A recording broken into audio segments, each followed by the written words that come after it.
What is going on, y'all? Welcome to another video. To the new subscribers, welcome. Usual suspects, welcome back.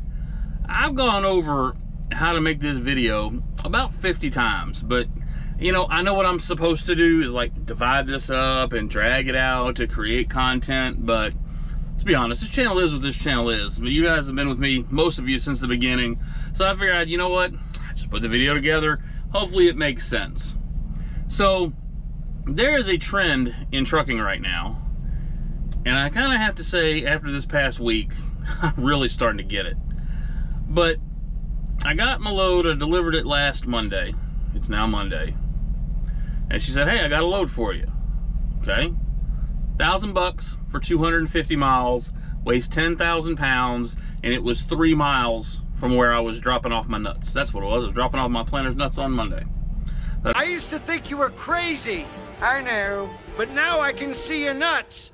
I thank you. I dropped off the nuts, rolled 3 miles, got a load going to my TMC guys, Owens Corning and Irving.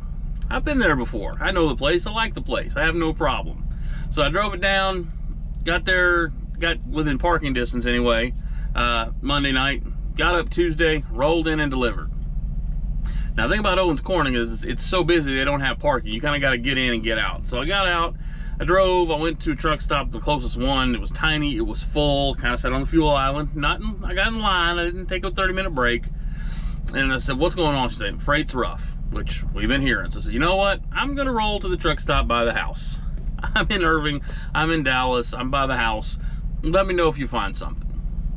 I got there Tuesday and she said, you know what? I just don't see anything. But by the time we got unloaded, she said, I'm not seeing anything. Well, let's try for something in the morning, Wednesday morning. Hey, I'm not going to complain about getting a 10-hour break at the house, especially I'm there. I got $3 a mile to get there. Make the, you know, life gives you lemons. Go home. Make the best of it, right?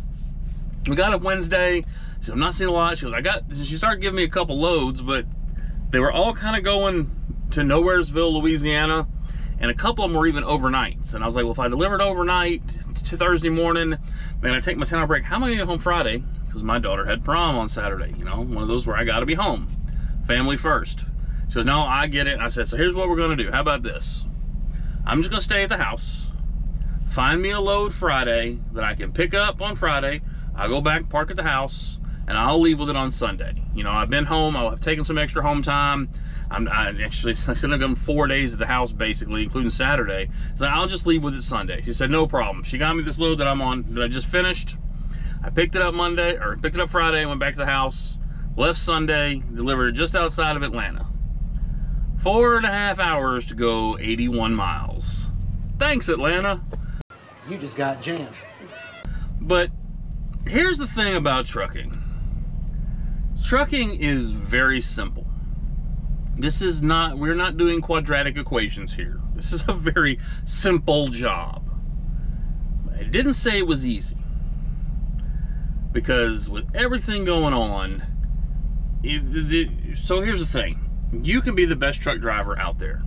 You can take 10-hour and 1-minute breaks. You can run hard. You can pre-trip right. You can post-trip right. You can trip plan right. You can get to every one of your deliveries on time. And no matter how hard you work in this industry, none of that guarantees you success. There is so much in this business that is outside of your control, right? And so I'm a content creator on YouTube. But more than that, I'm a content consumer. Facebook, I go on every day to check my memories. Facebook, Marketplace if I need to sell something. Instagram, I have one for this channel. I don't keep it updated. I don't use my personal one. I don't Twitter. I consume Facebook when I'm sitting and have downtime, which I've had a lot of downtime. And the one thing new thing in trucking is that I probably subscribe to 30, 40 channels. And the amount of people that are quitting right now is ridiculous. I mean, not ridiculous in the way you do you. I just mean so many quitting companies, quitting trucking altogether, quitting this freight, quitting that freight, quitting OTR, quitting lease, just quitting left and right. And with freight being what it is, I get it. Because even the ones that haven't quit, there's no content being put out. Heathens ain't putting nothing out. JDQ ain't putting nothing out. Travis Kinley put stuff out. Ross says he's going to put stuff out, but Johnson's Logic's not putting stuff out. This guy trucks. Everybody's either quit trucking or stop putting out content. And when you're having a rough time, that's even more more just debilitating. I was like, all right, well, let's see what everybody else is doing. Yep, everybody else is saying that it sucks. And so you ask yourself the question, is it time? Is it time to turn the keys in, say, hey, we had a good 2.5 years.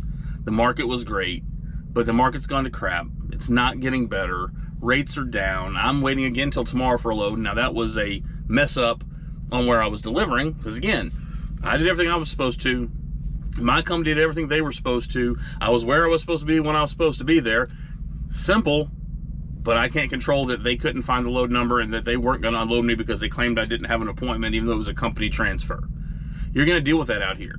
You're going to deal with I-85 being shut down because of an 18-wheeler rollover that you can't help. And that may cause somebody to be late for an appointment. Simple job. It's not necessarily an easy job. As a matter of fact, this job, it can be hard.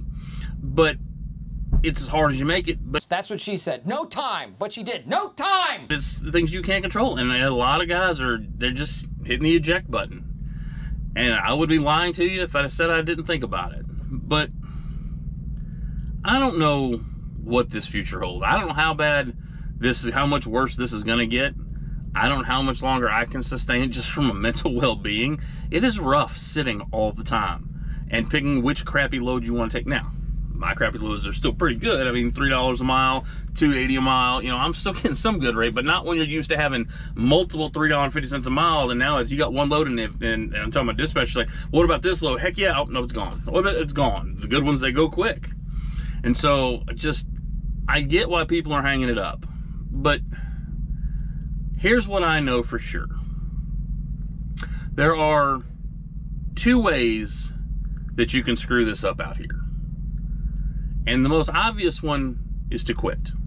You quit, this is dead.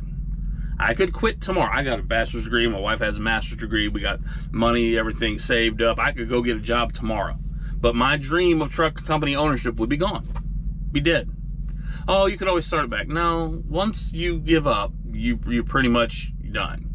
And the second thing that I see a lot of truckers do that scares me is they have, and I've talked about this before, they got the plan B mentality. Well, I'm going to be trucking. They make the trucking. They're going to be trucking. They love trucking. Oh, trucking's not working out. This is hard. This isn't fun. I'm going to go do X, Y, or Z.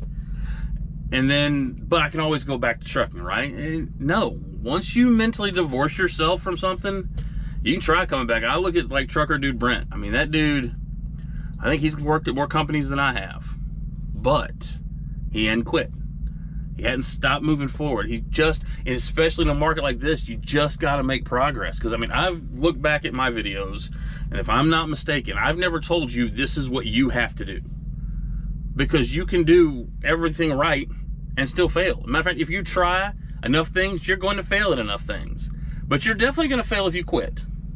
You're definitely going to fail if you start having that plan B, if you start doing that Roman I thing. Well, what trucking company, who do you work for?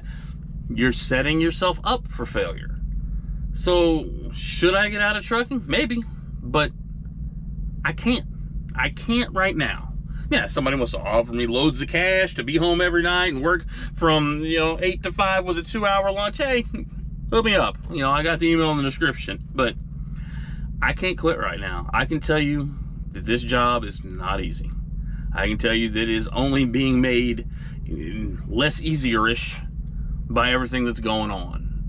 But if you keep putting one foot in front of the other, as those guys start falling by the wayside, you just kind of start stepping to the front of the line. And I'm not saying anybody should stay in trucking. I'm not saying I'm staying in trucking forever. I mean, I don't know what the future holds. But I can tell you what it holds if you quit. I can tell you what it holds if you start getting the side eye looking for the side chick job. But all I know is it's hard out here. And so that's why I make these videos, is just kind of to vent and tell myself it's going to be okay, because this is not easy. This is not fun right now. This is the grind. This takes grinding to a whole new level. And so hopefully you guys are still out there grinding. Keep following your dreams. Keep coming with your plans. Be financially responsible, and we'll get through this. This too shall pass. Heard that somewhere. So that's what we're going to do. We're We're going to keep on moving forward. God bless, and let's get rolling.